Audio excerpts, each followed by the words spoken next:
নমস্কাৰ প্ৰাসংগিক প্ৰশ্নলৈ আপোনালোকক আদৰণি জনাইছো আপোনালোকে গম পাইছে কালি 600 অধিবক্তাই উচ্চতম ন্যায়ালয়ৰ 600 অধিবক্তাই ভাৰতৰ মুখ্য বিচাৰপতি DY চন্দ্ৰচূড়লৈ এখন চিঠি লিখিছে আৰু তেওঁলোকে চিঠিত কি উল্লেখ কৰিছে আৰু এই হৰিশ সালভে বোলা যিজন অধিবক্তা হৰিশ সালভেনো কোন হৰিশ সালভে হৈছে উচ্চতম ন্যায়ালয়ৰ এজন অতি প্ৰখ্যাত অধিবক্তা আৰু তেওঁ প্ৰায় ডাঙৰ তেওঁৰ যিবোৰ ক্লায়েন্ট তেওঁৰ যিবিলাকৰ হৈ তেওঁ উচ্চতম ন্যায়ালয়ত তেওঁ ওকালতি কৰে তেওঁলোক হৈছে বৰ ডাঙৰ কোম্পানী আৰু তেওঁ সদায় চৰকাৰৰ পক্ষতে ওকালতি কৰে গতিকে তেওঁৰ নেতৃত্বত এই যিখন চিঠি তেওঁলোকে লিখিছে তাত কি লিখিছে তেওঁলোকে কোৱা কথাকিটা মই অলপ ইংৰাজীৰ তেওঁলোকৰ ভাষাটো তেওঁলোকে ইংৰাজীত কি কৈছে আৰু মই তাক অসমীয়ালৈ অলপ অনুবাদ কৰি আপোনালোকক জনাব বিচাৰিছো তেওঁলোকে মানে গভীৰ উদ্বিগ্নতা প্ৰকাশ কৰি তেওঁলোকে কৈছে ইংৰাজীত তেওঁলোকে লিখিছে এক্সপ্ৰেছিং ডিপেছ কনচাৰ্ন গভীৰ উদ্বিগ্নতা কিয়নো তেওঁলোকৰ মতে এ ভেষ্টেড ইণ্টাৰেষ্ট গ্ৰুপ এটা স্বাৰ্থজড়িত মহলে কিছুমান যুক্তি নোহোৱা অৰ্থহীন যুক্তি আৰু কাম নোহোৱা ৰাজনৈতিক আদৰ্শৰ ভিত্তিত তেওঁলোকে গোটেই ন্যায়িক প্ৰক্ৰিয়াটো প্ৰভাৱ বিস্তাৰ কৰি তেওঁলোকে আদালতৰ মৰ্যাদা হানি কৰিব বিচাৰিছে তেওঁলোকে ইংৰাজী কি কৈছে is trying to pressurize the judiciary influence judicial process and defame the courts on the basis of frivolous logic and stale political agenda তেওঁলোকে কৈছে যে তেওঁলোকে অৰ্থহীন কিছুমান যুক্তি দি তেওঁলোকে ন্যায়ালয়ৰ কোৰ্টৰ ন্যায়পালিকাৰ মৰ্যাদা হানি কৰিব বিচাৰিছে তাৰ পিছত তেওঁলোকে কি কৈছে তেওঁলোকৰ কাম কাজে আদালতৰ বিশ্বাস আৰু বুজাবুজিৰ পৰিৱেশটো নষ্ট কৰি তেওঁলোকে ইংৰাজীত কৈছে their antics are vitiating the atmosphere of trust and harmony which characterizes the functioning of the judiciary. Their pressure tactics are most obvious in political cases, particularly those involving political figures accused of corruption and are damaging to our courts and threaten our democratic fabric. এতিয়া তাৰ পিছতো তেওঁলোকে আৰু বহু ধৰণৰ কথা কৈছে এটা প্ৰশ্নটো হৈছে কি কাৰণে তেওঁলোকে এই কথাবোৰ কৈছে এই যে তেওঁলোকে কৈছে যে আমাৰ ন্যায়পালিকাৰ ওপৰত প্ৰভাৱ বিস্তাৰ কৰিব পৰা হৈছে বা প্ৰভাৱ বিস্তাৰ কৰিবলৈ বিচৰা হৈছে কেইজনমান উকিলে আৰু তেওঁলোকে মানে ন্যায়ালয়ক তেওঁলোকে ন্যায়ালয়ৰ ওপৰত হেঁচা দিব বিচাৰিছে কি কাৰণে এই কথাটো হৈছে আপোনালোকক মই এটা কথা মনত পেলাই দিব বিচাৰিছোঁ উচ্চতম ন্যায়ালয়ে যেতিয়া নিৰ্বাচনী বণ্ডৰ সন্দৰ্ভত যেতিয়া উচ্চতম ন্যায়ালয়ত যিটো গোচৰ চলি থকা সময়ত শুনানি চলি থকা সময়ত উচ্চতম ন্যায়ালয়ে ষ্টেট বেংকক যেতিয়া সীমা বান্ধি দিছিলে যে নাই আপোনালোকে এইটো প্ৰথমতেতো 15 ফেব্ৰুৱাৰীত নিৰ্বাচনী বণ্ডটো এইটো আনকনষ্টিটিউচনেল অসাংবিধানিক আৰু আৰ্বিট্ৰাৰী বুলি উচ্চতম ন্যায়ালয়ৰ সাংবিধানিক বিচাৰপীঠে ক'লে তাৰপিছত ক'লে যে তোমালোকে গোটেই ডিটেইলছবিলাক দিব লাগিব কোনে বণ্ড বিক্ৰী কৰিছে কিমান বণ্ড বিক্ৰী হৈছে কোনে সেইবোৰ কিনিছে আৰু কাক সেইবোৰ ডোনেশ্যন দিছে মই মনত পেলাই দিছোঁ SBIয়ে ক'লে না আমাক 29 জুনলৈকে সময় লাগিব উচ্চতম ন্যায়ালয়ে ক'লে নহ'ব তোমালোকে দিব লাগিব গতিকে তেওঁলোকৰ দিয়া সময়সীমা আছিলে 6 মাৰ্চ তাৰপিছত 6 মাৰ্চত তেওঁলোকে নিদিলে 30 জুনলৈকে তেওঁ সময় বিচাৰিছিল উচ্চতম ন্যায়ালয়ে তাৰ পিছৰ শুনানিত ক'লে যে তোমালোকে 13 মাৰ্চৰ ভিতৰত তোমালোকে দিবই লাগিব আৰু 15 মাৰ্চৰ ভিতৰত এই গোটেইখিনি তথ্যপাতি পাই ল'ল তেতিয়া সেইদিনা চৰকাৰী পক্ষৰ হৈ তাত যিজন উকিলে ষ্টেট বেংকৰ হৈ ওকালতি কৰি আছিল সেইজন আছিল হৰিশ সালভে আৰু যিয়ে সেইদিনাৰ শুনানিটো দেখা পাইছে তেওঁ গম পাব যে সেইদিনা হৰিশ সালভেৰ অৱস্থা কি আছিল হৰিশ সালভে এজন অত্যন্ত অতি অভিজ্ঞ আৰু অতি জ্যেষ্ঠ উকিল কিন্তু তেওঁৰ সেইদিনা তেওঁৰ বেবেৰিবাং তেওঁ কিছুমান বেবেৰিবাং কথা কৈছিল তেওঁ ভালদৰে যুক্তি দিব পৰা নাছিলে মুখ্য বিচাৰপতিৰ আগত তেওঁ ঘামি যোৱাৰ দৰে অৱস্থা এটা হৈছিল আৰু এতিয়া যে এই চিঠিখনৰ কথাটো যে আহিছে এই চিঠিখনৰ কথাটো আহিছে এই কাৰণে যে উচ্চতম ন্যায়ালয়ে যদি নহয় যে তেওঁলোকে ইয়াত যিটো কৰাপশ্যনৰ দুৰ্নীতিৰ কথাটো পোৱা গৈছে যে 30টা কোম্পানীয়ে তেওঁলোকৰ ওপৰত ৰেড কৰাৰ পিছত ইয়াত আৰু চিঠিখনত যিবোৰ কথা লিখিছে আপোনালোকে আচৰিত হ'ব তেওঁলোকে উলুটা উভতা কথা তেওঁলোকে লিখিছে তেওঁলোকে কি লিখিছে যে তেওঁলোকে লিখিছে যে ৰাজনৈতিক নেতাৰ যদি কেছ আহে আৰু তেওঁলোক যদি দুৰ্নীতিত লিপ্ত হোৱাৰ প্ৰশ্ন আহে তেতিয়াহ'লে এই উকিলবোৰ তেওঁলোকে কেইজনমান উকিলক টাৰ্গেট কৰি লৈছে এই উকিল কেইজন কোন এই উকিল কেইজন অতি স্পষ্ট এই সালভে তেওঁৰ লগৰ যি 6জন অধিবক্তা দি চিঠিখন লিখিছে সেই চিঠিখনত যিকেইজন উকিলৰ কথা কোৱা হৈছে যে এই কেইজনমান উকিলে উচ্চতম ন্যায়ালয়ৰ ন্যায়াধীশসকলৰ ওপৰত জাজসকলৰ ওপৰত তেওঁলোকে প্ৰভাৱ বিস্তাৰ কৰিবৰ কাৰণে চেষ্টা কৰিছে কোন এই তিনিজন উকিল কোন এই কেইজন উকিল তাৰ এজন হ'ল প্ৰশান্ত ভূষণ এজন হ'ল কপিল সিবাল এজন হ'ল অভিষেক মনু সিংভি প্ৰশান্ত ভূষণে কি কৰিছিলে প্ৰশান্ত ভূষণে ইলেকশ্যন বণ্ডৰ কেছটো লৈছিল কপিল সিবালেও তাত সহায় কৰিছে অভিষেক মনু সিংভিয়ে কি কৰি আছে কেজৰিৱালৰ কেছটো লৈছে এতিয়া গতিকে এওঁলোকৰ কথা হৈছে যে যিবিলাকক বিজেপিয়ে পলিটিকেল তেওঁলোকে পলিটিকেল ভেণ্ডাটা তাৰমানে তেওঁলোকে প্ৰতিশোধ পৰায়ণ হৈ পেলাই যিবোৰ ৰাজনৈতিক নেতাৰ বিৰুদ্ধে বিজেপিয়ে পদক্ষেপ লৈছে সেইবোৰ নেতাক সকাহ দিবৰ কাৰণে এইকেইজন উকিলে চেষ্টা কৰি আছে আৰু যোৱা সময়ছোৱাত গণতন্ত্ৰ সুৰক্ষাৰ কাৰণে মানুহৰ ব্যক্তি স্বাধীনতাৰ সুৰক্ষাৰ কাৰণে বা আমাৰ যিবোৰ গণতান্ত্ৰিক যিবোৰ অনুষ্ঠান সেইবিলাকৰ স্বতন্ত্ৰতাৰ কাৰণে দিনে ৰাতিয়ে যুঁজ কৰি থকা অধিবক্তা হৈছে এই কেইজন আৰু কেইদিনমান আগতে মই আজি ধৰক দুসপ্তাহ নাই ডেৰ সপ্তাহ আগতে ন্যায়পালিকাৰ স্বতন্ত্ৰতাৰ বিষয়ে কপিল সিবালে এটা আলোচনা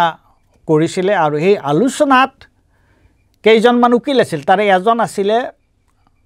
প্ৰশান্ত ভূষণ এজন আছিলে দুষ্যন্ত দাবে আৰু এজন আছিলে মীনাক্ষী আগৰৱাল গতিকে তাত তেওঁলোকে আলোচনা কৰিছে যে জুডিচিয়াৰী ন্যায়পালিকাৰ অৱস্থাটো এতিয়া কি হৈছে আৰু ন্যায়পালিকাৰ যদি স্বতন্ত্ৰভাৱে ন্যায়পালিকাই যদি নিজৰ কাৰো দ্বাৰা ৰাজনৈতিক এক্সিকিউটিভৰ দ্বাৰা প্ৰভাৱিত নোহোৱাকৈ যদি ন্যায়পালিকাই যদিহে তেওঁলোকে ব্যৱস্থা নলয় তেওঁলোকে যদি তেওঁলোকৰ এই যিটো ন্যায়িক যিটো প্ৰক্ৰিয়া সেইটো যদি স্বতন্ত্ৰ হিচাপে তেওঁলোকে যদি কাৰ্যপালিকাৰ দ্বাৰা প্ৰভাৱিত হৈ পেলাই যদি তেওঁলোকে সিদ্ধান্ত লয় তেতিয়াহ'লে গোটেই ন্যায় ব্যৱস্থাটোৱে আমাৰ কলাপছ কৰিব এইটো একেবাৰে ধ্বংস হৈ যাব এই কথাটোৱে আলোচনা কৰা হয় আৰু তাত তেওঁলোকে বিশেষকৈ উদাহৰণ দিছিলে কলিকতা উচ্চ ন্যায়ালয়ৰ যিজন বিচাৰপতি অভিজিৎ গংগোপাধ্যায় যে তেওঁ যেতিয়া বিচাৰপতি হৈ আছিলে তেওঁ সদায় তৃণমূল কংগ্ৰেছৰ বিৰুদ্ধে তেওঁ ৰায়দান কৰিছিলে তেওঁৰ ৰায় কলিকতা উচ্চতম ন্যায়ালয়ৰ বেলেগ এটা খণ্ড আদালতে তেওঁৰ ৰায় নাকচ কৰিছিলে উচ্চতম ন্যায়ালয়ে নাকচ কৰিছে তথাপি তেওঁ তৃণমূল কংগ্ৰেছৰ বিৰুদ্ধে তেওঁ ধাৰাবাহিকভাৱে তেওঁ ৰায় দি গৈছিল আৰু তেওঁ অৱশেষত তেওঁ বিচাৰক হিচাপে উচ্চতম ন্যায়ালয়ৰ বিচাৰক হিচাপে পদত্যাগ কৰি তাৰ 48 ঘণ্টাৰ পিছতে তেওঁ গৈ পেলাই বিজেপিত জইন কৰিছে এতিয়া এই এই যিসকল মই এওঁলোকক অন্ধ অনুগামী বুলি কৈছোঁ চৰকাৰৰ, এই হৰিশ সালভেৰ লগত থকা এই উকিলসকলে, আৰু প্ৰশান্ত ভূষণে বৰ সুন্দৰ কথা এটা কৈছে, হৰিশ সালভেৰ লগত থকা এই উকিলসকলে এইবোৰ কথা দেখা নাপায়। হৰিশ সালভেৰ লগত থকা উকিলসকলে এইবোৰ কথা দেখা নাপায় যে কেনেকুৱাকৈ তেওঁলোকে কৰাপশ্যনৰ কথা কৈছে, যে বিৰোধী যিবোৰ নেতাৰ বিৰুদ্ধে আদালতত গোচৰ চলিছে, ইডি CBI গোচৰ চলি তেওঁলোকক সকাহ দিবৰ কাৰণে এওঁলোকে চেষ্টা কৰি আছে। অথচ তেওঁলোকে দেখা নাপায় যে বিজেপিত জইন কৰাৰ লগে লগে কেনেকুৱাকৈ হিমন্ত বিশ্ব শৰ্মা, কেনেকুৱাকৈ আপোনাৰ এই নাৰায়ণ ৰাণে মহাৰাষ্ট্ৰৰ, অজিত পাৱাৰ, একনাথ সিন্ধে, নবীন জিন্দল, মানে এটাৰ পিছত এটাকৈ যদি বিজেপিত জইন কৰে তেওঁলোকে হাজাৰ কৰাপশ্যন কৰক, সেইবোৰ চব চেছ। কিন্তু আৰু এতিয়া কংগ্ৰেছ পাৰ্টিক তেওঁলোকে ইলেকশ্যনৰ আগে আগে কেনেকুৱাকৈ এটাৰ পিছত এটাকৈ তেওঁলোকে কেনেকুৱা ধৰণে জুলুম কৰিব ধৰিছে। তেওঁলোকৰ বেংক একাউণ্ট তেওঁলোকৰ বন্ধ কৰি দিছে। কালি আকৌ তেওঁলোকে কৈছে যে তেওঁলোকে 1700 কোটি টকা তেওঁলোকে ইনকাম টেক্সত তেওঁলোকে দিব লাগিব। মানে এফালে এই ধৰণৰ যিটো একপক্ষীয় কথা, আৰু তাৰ আমি দেখিছোঁ যে আগতেও যে বহু ক্ষেত্ৰত সুপ্ৰিম কোৰ্টৰ পৰা ৰিলিফ পোৱা নাই। সুপ্ৰিম কোৰ্টে এইবিলাকত মানে বহু কথাত সুপ্ৰিম কোৰ্টে চৰকাৰৰ পক্ষেই তেওঁলোকে ৰায়দান কৰি আছে। যেনেকুৱাকৈ মই উদাহৰণ দিব পাৰোঁ এটা, যে যেতিয়া 2019-ৰ 5 আগষ্টত নে 15 আগষ্টত কাশ্মীৰক বিশেষ অধিকাৰ দিয়া সেইটো যেতিয়া বাতিল কৰা হ'ল অধিকাৰটো, তেতিয়া যেতিয়া কোৰ্টলৈ যোৱা হৈছিল তেতিয়াৰ উচ্চতম ন্যায়ালয়ৰ মুখ্য বিচাৰপতি আছিল গগৈ, ৰঞ্জন গগৈ। আৰু ৰঞ্জন গগৈ কি কৈছিল জানে? ৰঞ্জন গগৈ কৈছিলে এইটো কি মই বুজিয়ে পোৱা নাই। তেওঁ ভাৰতৰ মুখ্য বিচাৰপতি, তেওঁ বোলে এই কথাটো বুজিয়ে পোৱা নাছিলে। তেনেকুৱা ধৰণৰ হৈ আছে। এতিয়া যেতিয়া নিৰ্বাচনী বণ্ডৰ ক্ষেত্ৰত উচ্চতম ন্যায়ালয়ে এটা দৃঢ় স্থিতি ল'লে, আৰু দৃঢ় স্থিতি লোৱাৰ পিছত যেতিয়া চৰকাৰৰ যিটো দুৰ্নীতিটো যেতিয়া স্পষ্ট হৈ ওলাই আহিল যে তোমালোকে যদি চৰকাৰক চান্দা দিয়া তেতিয়াহ'লে তোমালোকৰ বিৰুদ্ধে থকা যিবোৰ দুৰ্নীতিৰ গোচৰ আছে, তোমালোকৰ বিৰুদ্ধে ইনকাম টেক্সৰ ৰেইড আছে, কিবা আছে, চব আছে, সেইবিলাক চব উঠাই লোৱা হ'ব। এটা উদাহৰণ, একেবাৰে শেহতীয়া উদাহৰণ এটা, প্ৰফুল পেটেল আপোনালোকৰ মনত আছে যে NCPৰ এজন খুব ডাঙৰ নেতা আছিল, আৰু তেওঁ প্ৰথমতে অজিত পাৱাৰৰ লগত যোৱা নাছিল। কিন্তু প্ৰফুল পেটেল আছিলে এসময়ৰ বিমান পৰিবহণৰ মন্ত্ৰী UPA চৰকাৰৰ দিনত, আৰু তেওঁৰ বিৰুদ্ধে CBIৰে ধৰিছিলে। কিন্তু যেই তেওঁ অজিত পাৱাৰ গ্ৰুপৰ লগ লাগিল তেতিয়া CBI তেওঁৰ কেছ উঠাই ল'লে। যিটো একনাথ সিন্ধেৰ ক্ষেত্ৰত হৈছে, যিটো অজিত পাৱাৰৰ ক্ষেত্ৰত হৈছে। গতিকে এতিয়া যেতিয়া উচ্চতম ন্যায়ালয়ে ইলেক্ট্ৰেল বণ্ডৰ সন্দৰ্ভত, নিৰ্বাচনী বণ্ডৰ সন্দৰ্ভত উচ্চতম ন্যায়ালয়ে এটা খুব দৃঢ় স্থিতি এটা লৈছে, আৰু চৰকাৰৰ লগত এই যিবোৰ ব্যৱসায়িক প্ৰতিষ্ঠান তেওঁলোকৰ লেনদেনটো কেনেকুৱাকৈ ওলাই গৈছে, কেজৰিৱালৰ কেছটোৰ ক্ষেত্ৰতে সেইটো ওলাইছে। গতিকে তেতিয়া এওঁলোকে এতিয়া উচ্চতম ন্যায়ালয়ৰ মুখ্য ন্যায়াধীশ, ভাৰতৰ মুখ্য ন্যায়াধীশলৈ তেওঁলোকে 600 জন উকিলে চিঠি দিছে এইকাৰণে যে কোৰ্টে যদি এই ক্ষেত্ৰত, উচ্চতম ন্যায়ালয়ে যদি এই ক্ষেত্ৰত নিজৰ স্থিতি যদি দৃঢ় কৰি ৰাখে তেতিয়াহ'লে ইয়াৰ পৰিণাম কি হ'ব পাৰে সেইটো এটা ভয়াৱহ কথা। আৰু সেইকাৰণেই এওঁলোকেহে ওলোটাই কোৰ্টক, উচ্চতম ন্যায়ালয়ক উচ্চতম ন্যায়ালয়ৰ ওপৰত এনেকুৱা ধৰণৰ চিঠি এখন তেওঁলোকে হেঁচা দিব বিচাৰিছে। আচলতে তেওঁলোকে নিজে যিটো অন্যায় পদক্ষেপ লৈছে সেইটোৰ সপক্ষে তেওঁলোকে কৈ এই আবুল তাবুল বকিছে। আৰু আচৰিত কথা যে এই উকিলসকলৰ সপক্ষে দেশৰ প্ৰধানমন্ত্ৰীয়েও টুইট কৰিছে। যিসকল উকিলে ভাৰতৰ মুখ্য ন্যায়াধীশলৈ চিঠি দিছে সেই উকিলসকলৰ চিঠিৰ সমৰ্থনত নৰেন্দ্ৰ মোদীয়ে টুইট কৰিছে আৰু তেওঁ কি লিখিছিলে to browbeat and bully others is vintage Congress culture 5 decades ago itself they had called for a committed judiciary they shamelessly want commitment from others for their selfish interests but desist from any commitment towards the nation interesting Indira Gandhi committed judiciary কথা কৈছিল হয় আৰু সেইটো কোনেও সমৰ্থন কৰা নাছিল Indira Gandhi committed judiciary কথাটো কোনেও সমৰ্থন কৰা নাছিল আৰু এতিয়া judiciary যেতিয়া অলপ নিজৰ যেটো স্বতন্ত্ৰতা সেইটো প্ৰকাশ কৰি নিজৰ স্বতন্ত্ৰতা তেওঁলোকে এস্টাবলিশ কৰিবলৈ গৈ এছাৰ্ট কৰিবলৈ গৈ হেতু তেওঁলোকে প্ৰতিষ্ঠা কৰিবলৈ গৈ যেতিয়া তেওঁলোকে এই নিৰ্বাচনী বন্দৰ ক্ষেত্ৰত তেওঁলোকে এটা খুব শক্তিশালী এটা অৱস্থান ললে তেতিয়া কোৰ্টত নোৱাৰিলে সালভে ডাঙৰীয়াই উচ্চতম ন্যায়ালয়ত যেতিয়া এই কেছটো চলি আছিল সেই শুনানি সময়ত তেওঁ ভেছভেছিয়া হৈ গ'ল গতিকে এতিয়া তেওঁ ভাবিছে যে কোৰ্টৰ বাহিৰৰ পৰা হেঁচা প্ৰয়োগ কৰি উচ্চতম ন্যায়ালয়ক কিবা প্ৰভাৱ কৰিব পাৰে নেকি আৰু এই সন্দৰ্ভত প্ৰশান্ত ভূষণ এটা বৰ সুন্দৰ কথা কৈছে প্ৰশান্ত ভূষণে কি কৈছে গভৰ্নমেণ্টছ favorite lawyers Salve tried very hard to stop the expose of bribery and extortion details of election bonds his accounts in tax havens were exposed by Panama Papers যে তেওঁ নিৰ্বাচনী বণ্ডৰ যেটো দুৰ্নীতি সেই দুৰ্নীতিটো উচ্চতম ন্যায়ালয়ত যেতিয়া ওলাই আহিল আৰু উচ্চতম ন্যায়ালয় এটা যেতিয়া অৱস্থান এটা ষ্ট্ৰং এটা শক্তিশালী তেওঁলোকে এটা যেতিয়া অৱস্থান ললে তাত মই আগতে কৈছো যে সালভে ভেছভেছিয়া হল তাৰ পিছত তেওঁ এতিয়া এই ধৰণৰ ব্যৱস্থা আৰু মনত ৰাখক প্ৰশান্ত ভূষণে কৈছে কি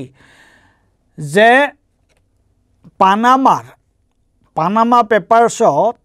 তাত আপোনাৰ এই সালভেৰ যে বেনামী টকা আছে কলা টকা আছে হেতু পানামা পেপাৰছত ওলাই গৈছিল গতিকে এইজন মানুহে যিজনে সদায় ন্যায়ৰ বিপৰীতে অন্যায়ৰ সমৰ্থন কৰি আহিছে যিজনে সকলো ক্ষেত্ৰতে চৰকাৰৰ যেটো অন্যায় যিবোৰ ব্যৱস্থা অন্যায় যিবোৰ পদক্ষেপ সেইবোৰক উচ্চতম ন্যায়ালয়ত চৰকাৰৰ হৈ তেওঁ ওকালতি কৰি আহিছে সেইজন সালভেই 600 উকিলৰ নেতৃত্ব দি তেওঁ ওকালতি তাত উচ্চতম কোৰ্টৰ সন্মুখত আদালতৰ সন্মুখত তেওঁ বক্তব্য ৰাখিব পৰা নাই স্পষ্টকে আইনৰ ধাৰা দি তেওঁ সেই কাৰণে এতিয়া আওপকীয়াকৈ চিঠি লিখি উচ্চতম ন্যায়ালয়ৰ মুখ্য ন্যায়াধীশলৈ চিঠি লিখি তেওঁ সেই কাম হাসিল কৰিবলৈ চেষ্টা কৰিছে গতিকে এইটো এটা অত্যন্ত হাস্যাস্পদ কথা তেওঁ যিবোৰ কথা অভিযোগ আনিছে উচ্চতম ন্যায়ালয়ক কোনোবাই হেঁচা প্ৰয়োগ কৰিব বুলি কৰাৰ কথা কৈ হেতু আসলতে তেওঁ নিজেহে এই উকিল বিলাকক লগত লৈ তেওঁ এটো কৰিছে কিয়নো যে ন্যায়িক যেটো যুঁজ যে কোৰ্টত তেওঁ যে যুক্তি প্ৰদৰ্শন কৰা যেটো কথা তাত তেওঁ ব্যৰ্থ হৈ এই ধৰণৰ এটা আওপকীয়া ৰাস্তা তেওঁ লৈছে গতিকে ইয়াতকে আৰু হাস্যাস্পদ কথা একো নাই আৰু এই হাস্যাস্পদ তেওঁলোকৰ যেটো পদক্ষেপ হেতুৱে আশীৰ্বাদ পুষ্ট হৈছে ভাৰতৰ প্ৰধানমন্ত্ৰীৰ দ্বাৰা গতিকে আপোনালোকে এই দুইটাৰ মাজত যেটো সংযোগ যেটো নেক্সাস হেতু আপোনালোকে গমি পাইছে গতিকে এই হৈছে এতিয়া আমাৰ দেশৰ যেটো ন্যায়পালিকাৰ যেটো অৱস্থা ন্যায়পালিকা এনেকুৱা ধৰণৰ এটা অৱস্থাতে এটা সমাই পৰিছে আৰু এই উকিলবোৰে যিবিলাকে অন্যায় অনাচাৰৰ তেওঁলোকে সদায় পক্ষ লৈ আহিছে এতিয়া ন্যায়ৰ পক্ষত যেতিয়া অলপ ব্যৱস্থাটো আগবাঢ়িছে তেতিয়া তেওঁলোকে এনেকুৱা ধৰণৰ এটা অন্যায় কোৰ্টৰ বাহিৰৰ পৰা আদালতৰ বাহিৰৰ পৰা আদালতক ওপৰত হেঁচা দিবলৈ এই ধৰণৰ পদক্ষেপ এটা লৈছে এই সম্পৰ্কে সাধাৰণ নাগৰিক সচেতন হোৱা অতি দৰকাৰ আৰু তেওঁলোকৰ যিটো ৰাজনীতি ইয়াৰ লগত থকা তেওঁলোকৰ যিটো সাহসীয় পক্ষৰ ৰাজনীতিৰ যিটো সম্পৰ্ক সেই কথাটো বুজাটো অতি প্ৰয়োজন ধন্যবাদ